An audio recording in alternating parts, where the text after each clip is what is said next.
kí ẹ̀sìn sọ wípé òun ní ìdánmọ̀ ó lóun ní ilẹ̀ ṣùgbọ́n ọ̀rẹ́ mi ó mú nǹkan tó ń jẹ́ bẹ́ẹ̀ àwọn ọmọ gbẹ̀mí ló lóun fẹ́ ẹ tó máa gbẹ̀mí ẹ̀ ó mọ ọtí ìyọ̀ ní tiẹ̀ léwọ̀ lọ́wọ́ rí àwọn eléyìí yọ ẹ̀mí ó máa mú ẹ̀mí yẹn ó máa yé kéde háì.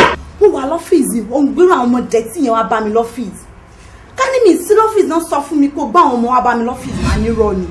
ó fún wọn ní ìgbàjú méjì. Ọlọ́run tí máa pa kó má dáa fún mi méjì náà ni mo kàn mú fún ọ. For you have your name on it. What are you asking for? Who? It's for you anyway. No, Rebecca. Look, I hire and fire. Ó yẹ kí ìyàwó máa jẹ́ ìwọ tó jókòó yìí ni ọmọ ẹlẹ́ran tó ń jẹ̀gùn.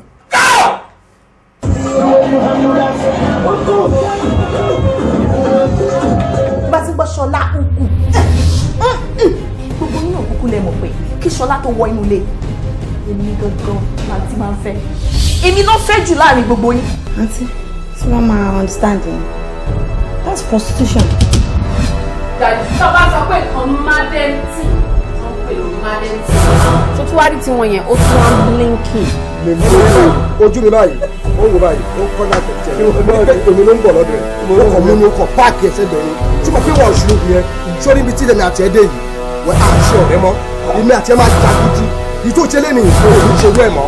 ó dẹ̀ mọ ọkọ tó fi láyọ̀ yẹn ní nǹkan tó dùn ún bá wá sọ ìdùnnú yẹn bá wá sọ ìdìbò àjẹjẹ. I hate that girl. You can pan. Báwo ló ṣe máa sọ fún ní ètè yàn? Ẹ tí mò ń fẹ́ ẹ́ lọ́mọ tó múnú mi dùn ó yẹ tẹ̀. Jaga, why happen to you? Happen to you?